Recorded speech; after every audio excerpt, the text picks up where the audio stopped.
You're listening to Sox in the Basement, a production of the Broadcast Basement Limited, where every show is 30 minutes of good and comes from a basement bar on the south side of Chicago. Pull up a stool, pour a cold one, and join us right now for Sox in the Basement. Heard everywhere podcasts can be found, and always at soxinthebasement.com. Chris needed a night off, so joining me from Future Sox is James Fox. My name is Ed Siebert. We're going to bring you through 30 minutes of White Sox come hell or high water, and in this case it's mostly hell and not a whole lot of water. It's just kind of a drought because all that's really going on right now is stuff like just adding a couple of guys to the 40-man roster that you would figure, maybe rounding out some coaches. I don't know. James, have you heard anything? Are there any more light-hitting middle infielders from the past decade that have been added to the coaching staff of the front office? Because I haven't seen anything. Yeah, not today. Thanks for having me. This will be fun. I know we were talking about that a little bit before we got on. I was just hoping that like the players that they add aren't recreations of Chris Getz and Josh Barfield and Paul Janisch and all these other guys that they just added to the front office. Yeah, I think we said we just don't want 9 David Ecksteins on the team, right? In the mold of Jerry Reinsdorf, his favorite player of all time is David Eckstein, and that might be a little bit worrisome right now. Yeah, on one hand, they would be scrappy. They would be the scrappiest team in history. I just don't remember Eckstein as much of a starting pitcher or reliever, and kind of small behind the plate. Like we'd have to find like a jumbo-sized Eckstein to catch.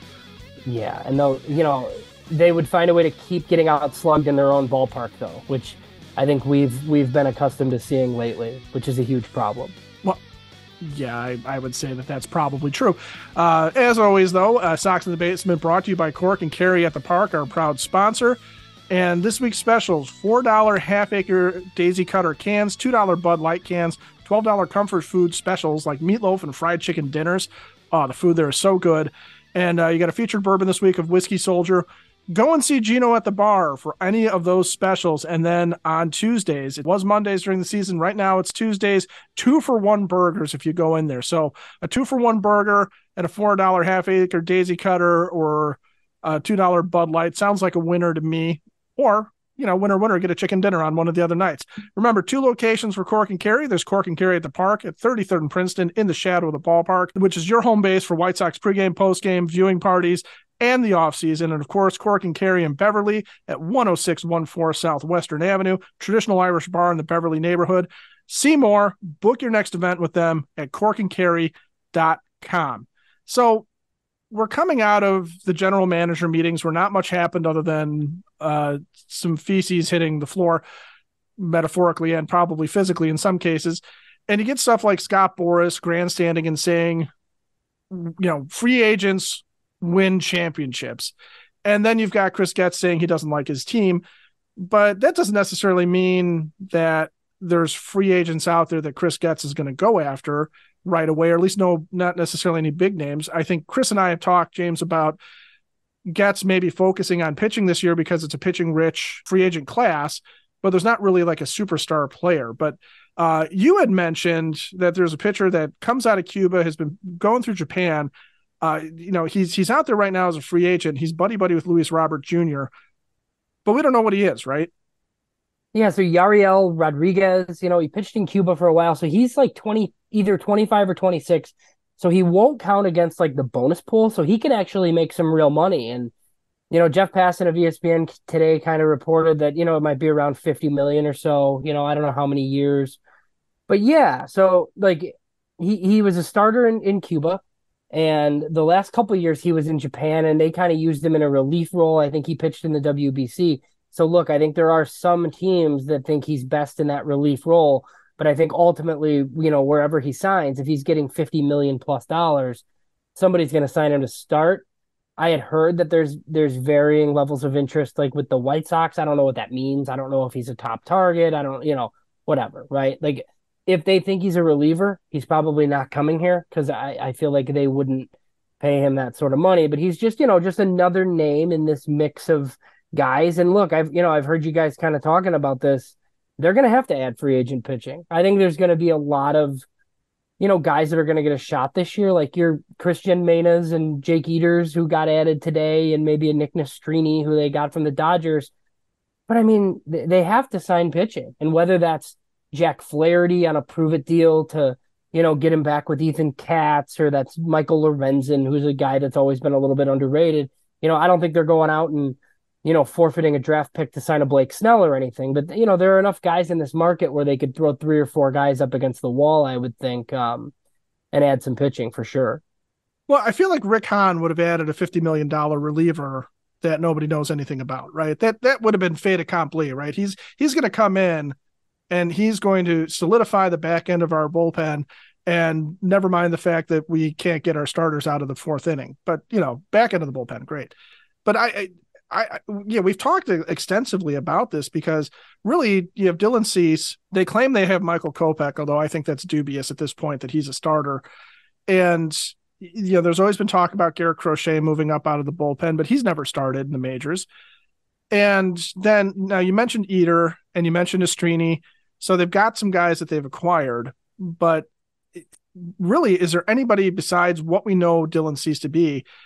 How do you craft a rotation and say you're going to be competitive when absolutely none of these guys have anything that shows that they have a proven track record as a starting pitcher in the majors? Yeah, so I mean, I think you said it right, like competitive. I don't know what that means for next year. I know Chris Getz and some of these decision makers haven't really said that. They've kind of danced around it. Now, Jerry did right away, right? Jerry's the one that said that he hired Chris Getz so that they could win next year. I think everybody else kind of thinks that's nuts. Well, I think most people think Jerry's a little on the yeah. But I do think we want to see better baseball regardless, right? So, I wouldn't be surprised if defense is a huge focus. I know, Chris, you guys have talked about it on the show. Chris Getz kind of hinted at it. I wouldn't be surprised. And look, I know we're focused on pitching, but, if it's 2 free agents or trade acquisitions in the middle of the infield that are both known for defense, and even a catcher, like I've talked about going like the defensive catcher route, like if you're going to be running through all these young pitchers and stuff. So, yeah, I wouldn't be surprised if it's like a heavy focus on defense to try to improve some of this pitching. There will be additions. We joked about free agents. How many are they going to spend on? Like, I don't know. Like, I don't know that it's going to be a ton of money on one guy. But if it's 5 or 6 free agents, like, I wouldn't be that surprised. There's nobody on this roster. I literally just wrote something for Future Sox where I was just trying to figure out the guys that they'd protect for the 40-man. And there's people on the team, Ed, that I've never heard of.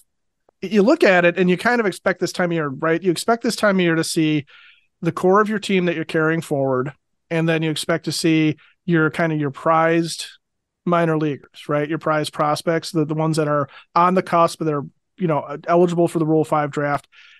And you look at the White Sox 40-man roster and it kind of looks like, that's my beer league roster that I got to turn into the ump right beforehand. This guy's going to pitch for us today. We just met him in the parking lot, but I scribbled him in. Jesse Schultens. Yeah. Well, he actually pitched. We actually saw him. We actually saw him, and of course he's got a chance to stick around and do some stuff. But there's just so many unknowns on this team that you're right. I mean, I think if they brought in a bunch of low-level free agents and tried to fill out the roster, that would make a lot of sense. But the disillusionment of Jerry, we're going to win this year, versus Chris Getz saying, I don't like the team and we got to remodel it. And then, I do kind of question, like, should they spend on one particular player? And of course it's relative with Jerry, right? Because we're still sitting here going, Andrew Benintendi is the richest contract in White Sox history, when the rest of the league is looking at it going, that'd be like maybe the 10th biggest contract I got on my team right now for Benintendi. But if they were to spend, like, say they were to sit there and say, okay, we're going to hitch our wagon to Aaron Nola and we're actually going to give him some years and money. And I know Jerry's got the history. He's not going to do that. But that's kind of the Rangers model, right? Pounce on the guys that are key for when you feel like you're going to actually have a shot at winning when they're available, right? So does Getz do that? I think that's going to be the big question too. Yeah, like you can only sign guys when they're available, right? Like we kind of talked about that a lot, like in the lead up to what we thought was going to be this contention window, right? It was 2019, and I talked to a lot of people who kind of were like, well, they should sign free agents now, and it's like, oh, well, it's not time yet, and it's like, okay, but guys that you like are free agents now. So sign them now, right? It doesn't mean that you have to necessarily be a division contender next year because, the guys that you sign theoretically could be around in 25, 26, and 27. I don't think the 24 White Sox are going to be very good, but I think the 25 White Sox could be decent if they do this properly. And look, that's not going to all involve 1-year deals here. So yeah, I think you might be on to, we see something that's interesting where it's like, oh, they gave somebody 4 years and $65 million. It's like, okay, so they are going to spend a little bit. But I mean, look, that's the type of stuff they should be able to do every offseason. That's not very much money. It's funny, like we talk about Andrew Benintendi and we talk about Yasmani Grandal being like an anchor. That's $73 million. Like that's like not very much money at all. And while that didn't work out, they should do stuff like that all the time. Yeah, well, the free agent market has definitely inflated. So have premiums and out-of-pocket expenses inflated for insurance and for your benefits. If your company is going through the medical renewal process and is absolutely dreading it, if some of the employees could go into medical bankruptcy based on the decisions made, if they are poorly made, well, do not fear. Butch Zemar is here. Whether you run the benefits program for your company or even own the company or buy insurance privately on your own, or you are at retirement age for medical, Butch Zemar and the folks over at Elite Benefits are the ones you call for all your health insurance needs. It's open enrollment time right now, so now is the time to hit them up at 708-535-3006. Again, 708-535-3006. And visit elitebenefits.net today to find out how Butch Zemar can help you. So the other thing is obviously the trade market, right? Because we know that the free agent market is always a question of whether or not Jerry's going to open up the pocketbook. And as White Sox fans, of course, we've been sort of trained that if they sign a free agent for big money, that's a huge deal, even if it's a guy that is, just a glue guy, a support guy, a guy that, is kind of a necessary evil, like a Yasmani Grandal, where you need a catcher, right? And if you can get one that has some offense behind him and is decent behind the plate, all the better. But the trade market is the one that, the other thing that kind of came out of the GM meetings, and Chris and I talked about this, but we know that he's going to have to make trades in some ways to find solutions to some of the Sox roster problems. But I don't know. I want to get your take on whether or not there's any trade value on the 40-man roster, right? What do we, because we know Dylan Cease is being dangled. Okay, Dylan Cease, former Cy Young runner-up, has some value to a team. What he brings back, we don't know. And Chris and I talked a little bit about Dylan Cease in the last episode. And of course, if you want to check that out or any of our prior episodes, you can anywhere podcasts are downloadable and always at soxinthebasement.com. But what do you think? Like, who actually has value on this team that Chris Getz can go out and say, I'm going to trade this guy, but what I'm going to bring back is going to be useful? Yeah, so I mean, I think it's a pretty rough situation. I think it is going to be Dylan Cease, and I think we've seen it kind of everywhere now. And I mean, obviously you could trade Luis Robert for a boatload of stuff, but why would they do that? I mean, that doesn't, that's just the one guy they're not trading, right? Yeah. It like doesn't make you any better. It just doesn't really make sense. That guy theoretically could be on your next good team, I think. So he's here. Chris Getz, I don't think can be something you guys have talked about often. I mean, that's a guy who 2 years from now, he's going to be free. And if you're going to be bad one of those years, like, what are you doing? I think another guy is Aaron Bummer, who probably has some value. I know, he's like the boogeyman sometimes for White Sox fans, just because his last name is just so appropriate sometimes, isn't it? Like, here comes Bummer. That's exactly how I feel. And we watch him come in and walk people. But if you just look at the stats, right, like that's beneficial for a good team. Maybe you could get something there. I don't think they really want Eloy Jimenez on this team anymore. But look, I don't know what he brings back. So. And other than that, I just don't know if anybody has much value. I mean, people have talked about Andrew Vaughn. He's underachieved significantly. Well, I mean, you're not going to get anything for Andrew Vaughn. So, I think those the three names. I think those are the three names. My question for you, like with Dylan Cease, like, is it worth risking it into the season to see if like Brian Bannister and these new guys can like amplify him a little bit to then trade him at the deadline, or is it not worth the risk of him struggling again, basically? Well, I kind of wonder if it's not so much about whether or not he struggles, because he'll always have I think he's got enough of a track record that I think some teams will look at him having a rough first half and sit there and say, as long as, for example, the spin rates are still there, as long as the velocity is still there, as long as the stuff seems to be there, then we don't, we'll take a flyer on the fact that maybe there's a mechanical change that could fix, if he's walking guys or something, right? But I wonder if it's really more, as teams are building now, if they're not getting the free agents, or if you're Chris Getz and you're going to try and pluck some of the mid-level starting pitching that's out there because you have a rotation that you have to craft at some point at some time here, right? If you're going to sit there and say, okay, Dylan Cease brings me back a couple of major league ready pieces that are here now that are good players, or brings back a nice little haul of prospects and some folks that are going to help in 24 and 25 that are maybe controllable. If you get that now while teams are putting it together now, I think you have to pounce it. I guess maybe what you do with him is, if you're Chris Getz, you just sit there and say, if I get something that I think is really good and I'm really happy with the haul I'm getting back, pull the trigger now in the offseason. If I don't like what I get and I'm going to end up dangling him at the deadline, maybe I'll get something better. And, you kind of take your chances that you're going to be able to pull that together and get something at that point. But I think the one thing you don't do is necessarily go into the 24-25 offseason still with Dylan Cease on the team and then dangle him then when he's only got the 1 year left of control, and Scott Boras, barreling down on whatever team picks him up. Although for some teams, that's not a big deal, right? It's not, but you would think with him, like, the benefit is 2 playoff runs, right? That's right. Why you want Dylan Cease. You want him for two years of playoffs. And look, I think you're onto something there. I mean, look, like, Ohtani's not going to pitch next year. That's going to be something totally different, right? But then you have Blake Snell and you have Nola, and it's not a terrible free agent pitching class. There's just not a bunch of aces, but somebody's going to miss out on these pitchers. And then you're going to have Dylan Cease available, and, Corbin Burns in Milwaukee, it sounds like, might move because they're in a similar spot to the White Sox where he's got deteriorating control. There's no way they're signing him, so they'll probably deal him. The thing that I'm interested in is if all these pitchers start going off the board and then the Brewers and the White Sox make trades, or if the Brewers and White Sox are just kind of aggressive from the beginning with teams who maybe don't want to play in the free agent market, and you could see a move happen, or if it's just going to take a little while. I'm not really sure how this market's going to play out necessarily.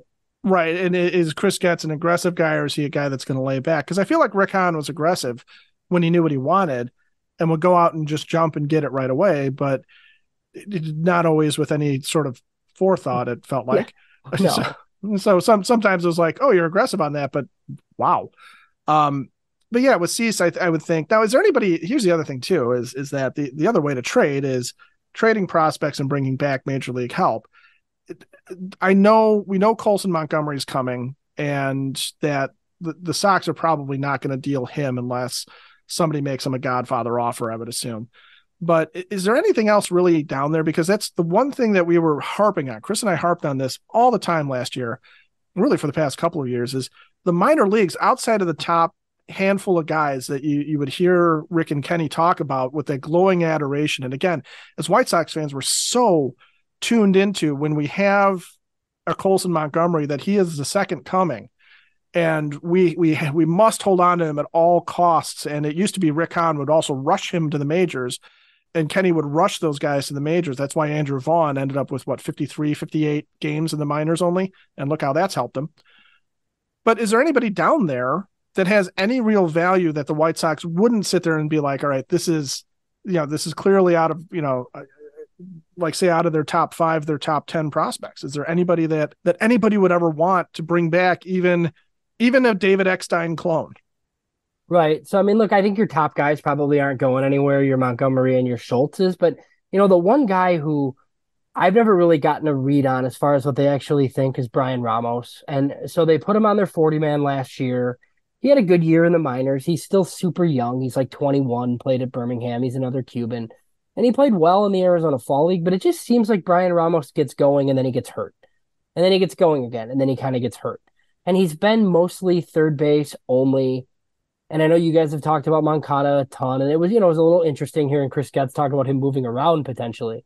Like Right. I don't know that there's a spot ready for Brian Ramos. So like, could Brian Ramos and two other prospects get moved for like a young veteran or even a guy with a couple of years of control? Like, sure, I think you could see that. I think you could see a lot of buying and selling for the White Sox because Chris Getz is going to try to shape this team, I guess, in his image. That's the other thing that, kind of comes back to, talking about Dylan Cease.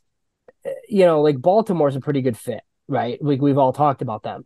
Like if you want to trade Dylan Cease for a couple of young position players, I think you're going to have to backfill with free agent pitching.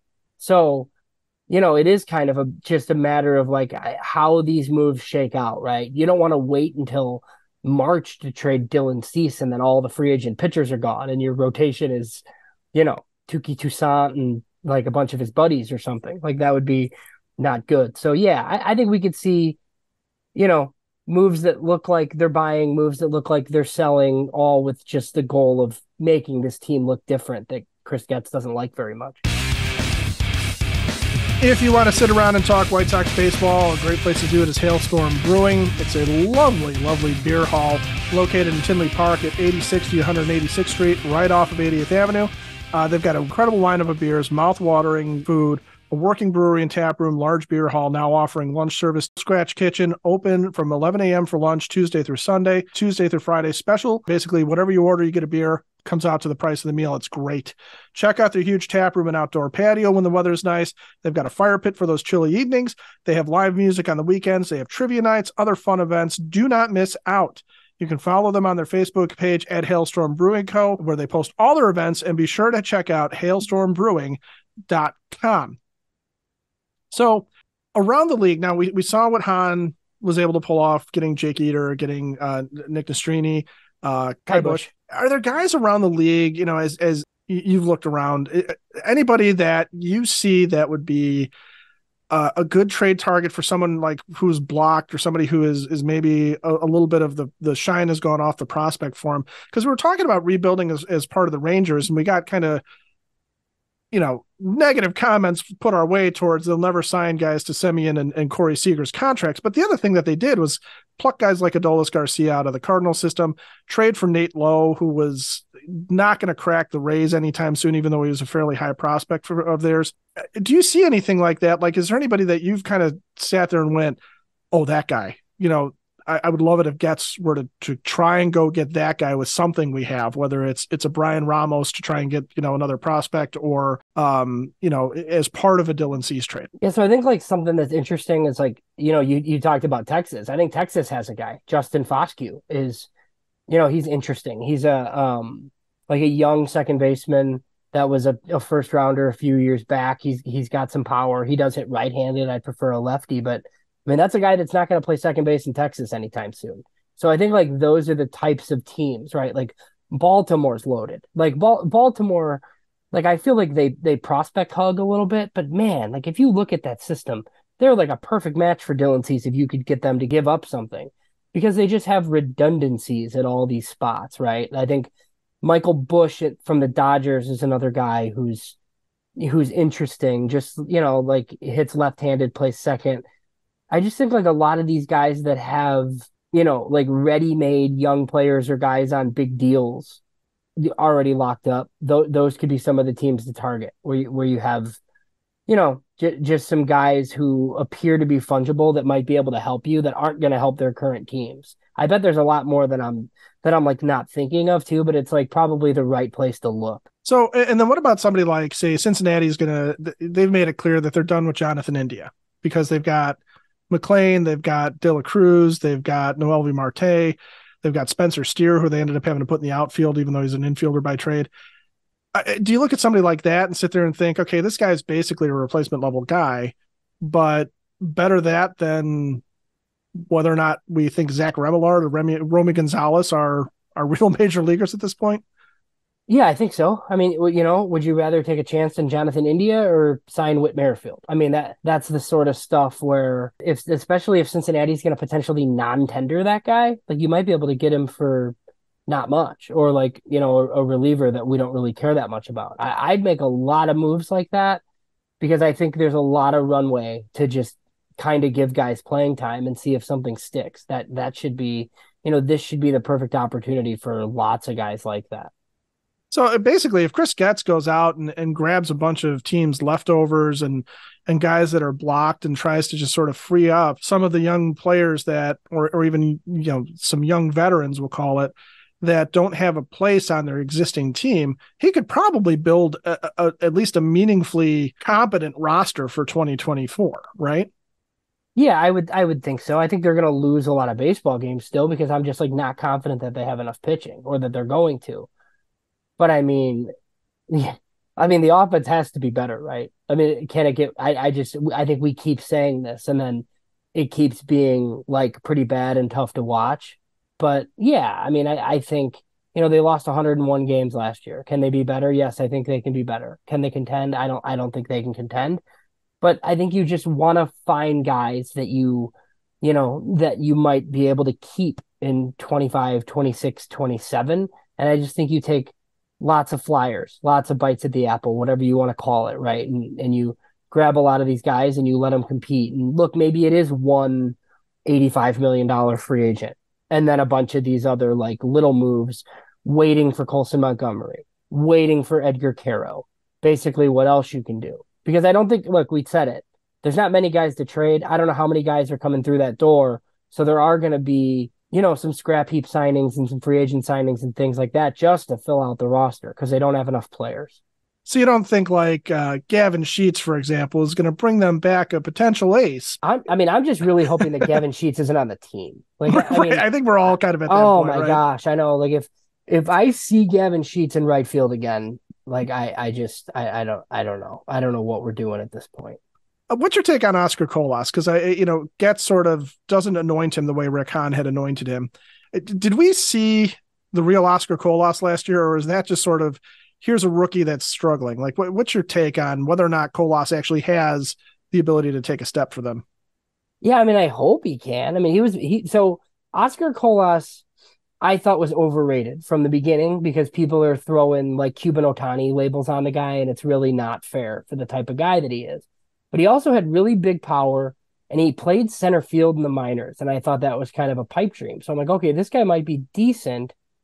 And then obviously he fell on his face. It was really bad. And like one of his issues was like in the minors, he could kind of chase and not have that great of an approach, but most of the pitchers are bad, so he was fine, right? And you just kind of wait for him to make those adjustments in the majors, and then he never ever did, on top of some bad defense and some mental mistakes where it doesn't seem like this manager likes him very much. And look, I don't think any of us like this manager very much, so maybe I'd side with Colas, but it does seem like Getz seems to think that he's going to be in Charlotte and need some more time. So, well, I'm not sure if we see Oscar Colas. I don't know how he fits into the plans.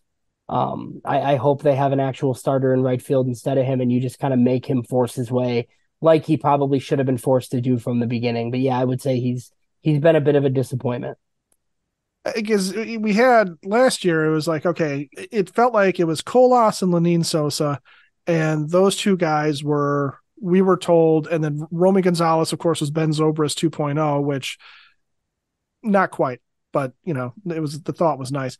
But Colas and Sosa seemed to be the guys that they were saying, okay, it's their time now to step up and take these positions over, right field and second base, which had been devoid of any talent for years for the team. But both guys just kind of struggled. Do you think that's coaching, or is it a talent issue? Like, are we talking flawed prospects, or are we talking that something like Thames as a new hitting coach could sit there and actually get something out of them? Yeah, I mean, look, it might be a little bit of both. I mean, I was a fan of Lenin Sosa just because I think guys that do what he did playing home games at Double-A Birmingham, usually go on to like pretty successful big league careers. And look, Lenin Sosa might be a utility guy in the end, but I thought there was a big league future and he wasn't very good. Like, it's just, I feel like nobody came up and was very good. So yeah, I mean, I think those are guys like they're on the 40-man roster. Like they're going to be in big league camp and potentially get a shot. Jose Rodriguez is another guy who, hasn't played a ton at Charlotte, super aggressive like approach, always kind of hitting the minors. I don't know how much of a chance these guys are going to be given just because I don't know if you're going to add like veterans to play at second and short just to kind of keep some spots warm. But Yeah, I don't know. I wouldn't predict any of these guys to like actually be starters on next year's White Sox team, but if one of them like came out of nowhere and was actually good, I wouldn't be terribly surprised by that either. I just don't think it's going to be, like a Rick Hahn, Ken Williams thing where you have one of these guys in pen and then you spend all your money on the bullpen or something else. It just can't be like that anymore. I mean, that's got to be, at least the way you put it like that. Like, that's the first sort of ray of sunshine I feel like we've had in the White Sox. Just the idea that we're not anointing questionable prospects and spending all of our money on the bullpen. Like, that doesn't seem like what's going to happen. Kind of feels liberating and good to say that, doesn't it? It does feel good. And that's the thing about Chris Getz. Like, I wasn't a huge fan of the hire either, just because I would have, appreciated a real process, right? But you've had jobs, Ed. You don't think exactly. I've had a few jobs, yes, yeah. You don't think the exact same way as your bosses do just because you work there, right? I mean, I'm sure there was a lot of stuff that Chris Getz disagreed with, but he had two guys like above him where you either kind of go with the plan and continue working there or you quit, right? So that part's a little bit unfair. The part where it's like, oh, he was under them, so he's the same. That's not true and not fair. But I do understand why he nor the White Sox like really deserves anybody's benefit of the doubt right now.